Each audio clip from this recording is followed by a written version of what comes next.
இங்க எந்த சாமிக்கும் கிடையாது. என் கஷ்டங்களை சொன்னாலும் கடவுளுக்கும் புரியாது. மாமோய் மாமோய் மாமோய் மாமோய் கள்ளுக்கடை மறந்திடுங்க.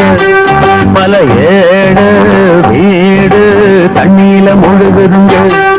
பொழுதாச்சு அம்மம்மம்மம்ம அழுதாச்சு அம்மம்மம்மம்ம அடபோத மீறி வந்த வழி தவறுதுங்க. மாமோய் மாமோய் கள்ளுக்கடை மறந்திடுங்க.